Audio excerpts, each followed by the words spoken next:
Right. And so, you know, Yeah, well, I know that, but wow,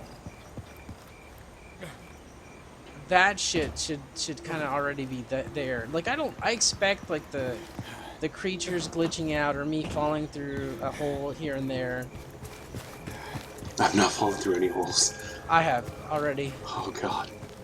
I mean, I expect that. Yeah, I expect that completely, but I didn't. There's no news on hey, or there's not really any instructions on doing this or doing that. There was I had to actually dig through their instructions on forum. the launcher. Once you open up the launcher, it says instructions in the top left hand corner. It gives you instructions on how to do it if you have Steam. I mean, that Yep. was how I generally figured it out. Yeah, no, I read that, but I'm telling you, I faced some. It's 6 hours, man, I had to contact my the guys who are in IT in my clan, and they came into my stream and were like asking me baby questions like, "Are you sure you know your password?" Like they did the typical IT troubleshooting. First of all, Urban, make sure that your computer is turned on. You know, they did that entire bullshit, Nice. and I It's not on. I'm it's streaming, but it's not on. right. And I got so frustrated. I got so damn frustrated that I recorded the whole session, decided to do kind of a consumer report type of thing because like I'm sorry, I've gotten Contagion. I don't know if you ever played that game.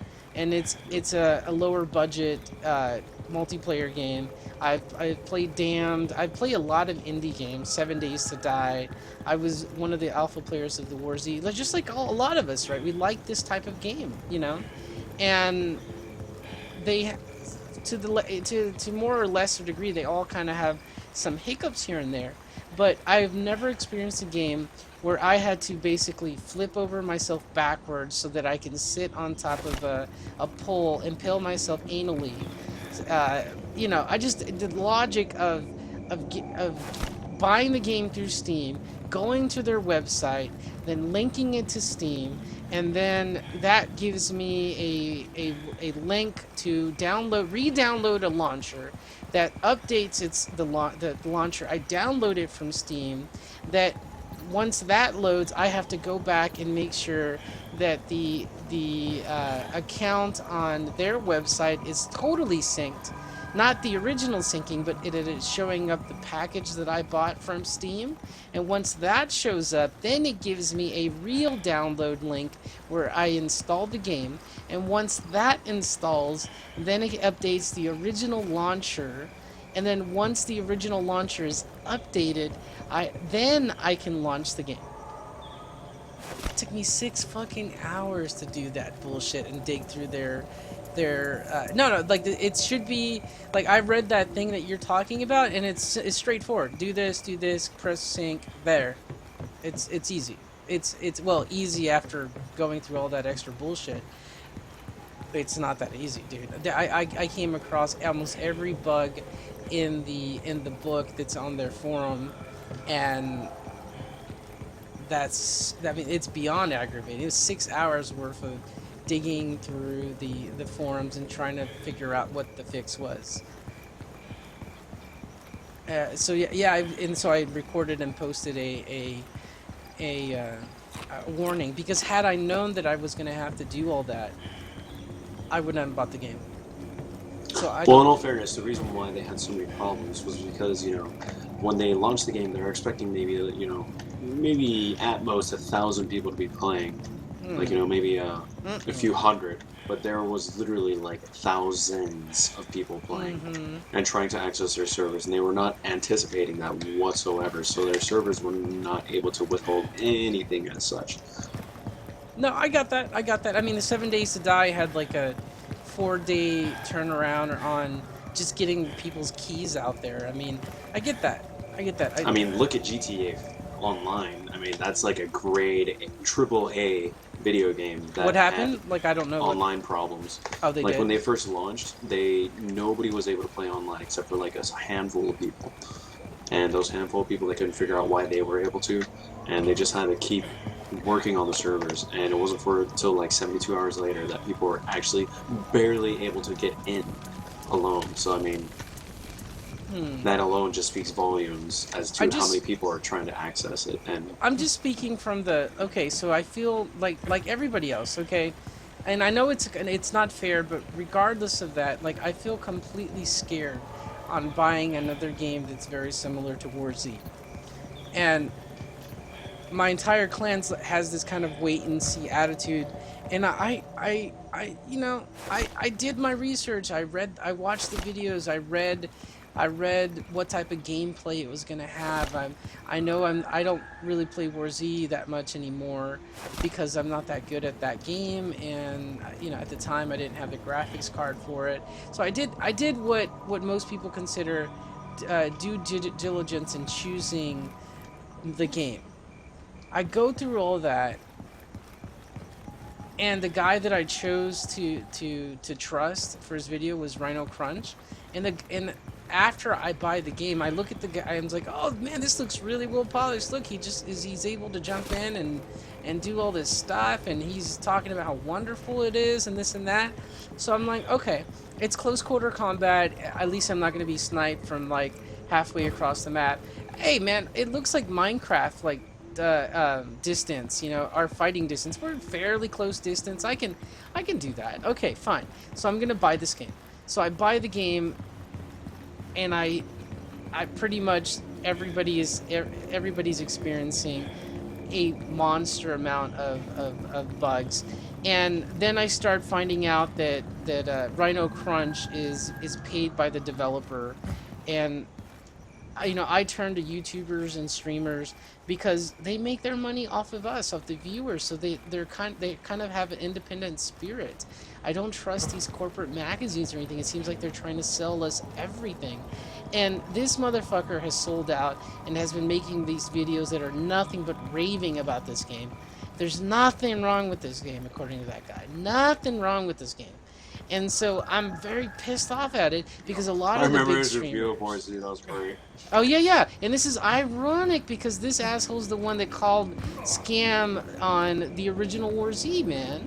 So, like, he's getting reamed up the ass by a lot of people criticizing this guy, and I'm like, I fucking hate that dude. I'm not a teenager. I'm middle aged. There's nobody else that's kind of older that does this type of work other than like some of the Brits and some of the Australian guys. So this guy has footage and he's putting it up there, so I'm watching it and I'm pissed off about it. So, okay, no, there's not any footage out there of warning us, like an honest, like, hey, there might be some bug problems or not. That's an understatement. This is a butt fucking ridiculous thing. I shouldn't have to do all that shit. I should have to just I pay the thing. I did through the verification through Steam. I got it. All I have to do is press the button, launch, maybe put in a password, a username and password, and that's about it. They really didn't explain in a lot of briefs. Like, you get pieces of information here of what they're trying to do to create the security behind that, but they're not doing a good PR job in communicating that. Then I find out that the same fucking company that promoted and advertised for the War Z is handling the promotions and the lies for this game. So it makes me really, really scared to find out all this shit after the fact that I bought the game, and I thought I did enough of the research before I bought the game. Like I said, there was nothing else out there to kind of warn me. Hey, it's not that I think these guys are scammers or anything, but a lot of the stuff that I'm finding out is, like, if you look at their corporate license, they're supposedly, like, the license. I have the website. I linked it in my YouTube thing. It's they're both registered in Delaware, and within like a good 50 to 100 miles of each other, the Hammerpoint and the company for this game, and they're sharing the same lawyer. They're sharing the same advertise or not the advertiser. I forgot what they called, like the promoter, the distributor, whatever. The same people that handled that, their PR is handling this one. So yeah, I'm kind of really, really scared. And then now, we've got a very similar setup to the PvP. It's not like now I'm getting kind of suspicious. is this an interesting new radical take by a completely different entity, or is this a game that has been rebranded? They're okay. So we spec War Z that they were working on it, but maybe they're not working on it. Maybe all that time they were taking the proceeds to create something else. Because so what? They finished War Z.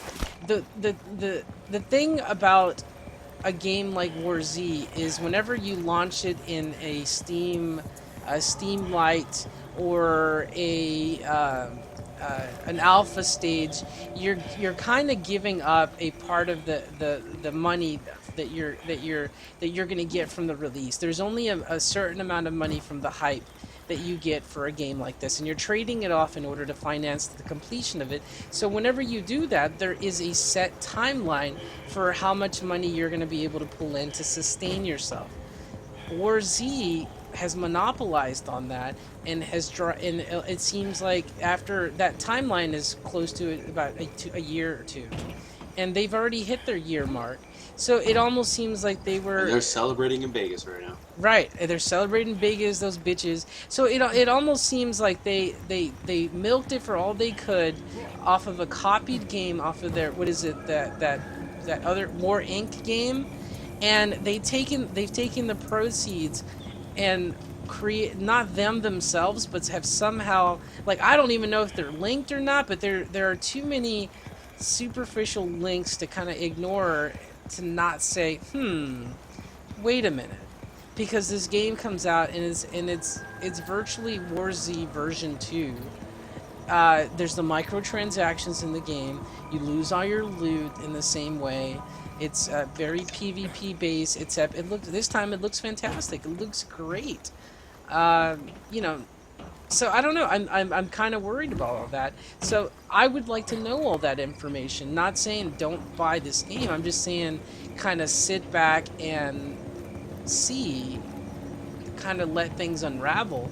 Okay, I'm for one very, very, like, I will throw my money away on indie games left and right in the hopes that they continue their development cycle, but, and I promise, for myself, not to ever let the War Z experience ruin my gaming experience for all other games, because all the other my other clanmates are like, I'm not getting that game. I'm waiting for 6 months, or I'm waiting for this and that to just kind of see what happens, and they're using the War Z as kind of like the reasoning why. Now I get that. I'm gonna do the research before just buying the game, but I'm not gonna blindly just turn away a game simply because of the sins of the War Z. So that's kind of been my experience, and I guess I don't know if I'm the only one in experiencing this, or anything. I don't know. Maybe I'm overreacting. Did you guys think it was unreasonable the way the way they had you load in the game or anything? I just thought, basically, pre-alpha stuff, or not pre-alpha, but beta things. That's I why mean, you reasoned it away, is what you're telling me. because I've been a part of developing a game, and it's no easy task whatsoever. Even if it is a double A, triple A title, or whatever it may be, it's gonna be difficult no matter what with launch. Ooh, what happened in 10 minutes? Ooh. Right. But do you see what I'm saying? Like, there's a lot of games that never I understand what you're saying, yeah. they never get completed because there is kind of a finite timeline in that, and a lot of these games that are starter companies, they never do complete their games, and that's because they're use the proceeds of those first couple failed games, and they do it on the down low. They do it on the down low to get the experience from the process, and I get that. That's part of the learning, the whole becoming a developer. That's cool. But seriously, whenever you do go into this kind of alpha release, you're almost hedging your bet that the game will not be completed. So you do have to be super careful with it, and these guys, I don't know. I just don't know. I mean, don't you think there's, a lot of these similarities? I mean, there's I was never down with losing the whole loot. If I pay for it, it's mine. I'm not down with I never bought GC in War Z. after the first initial purchase of the game, where they gave you like a couple thousand GC, I never bought anything after that, and I just refused to put any more money into that game. But I did get a good year's worth of gaming out of it, so I kind of called it, a truce with that game. Uh, In answer to that, actually with Nether, with the Nether gold that you get to buy cosmetic items. Those items are then used to just make your character look different, to stand out, I guess you could say. And you do not lose those items when you die, so you're not losing. You're not putting more money into the game to buy more gold or anything as such, unless you want that new cosmetic item that they're probably going to release. ooh, ooh, look at this. Yeah, but that's what the War Z said. You know what I mean?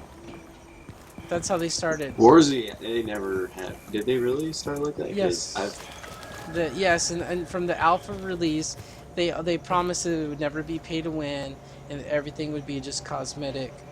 And then, the obviously just it didn't work out that way.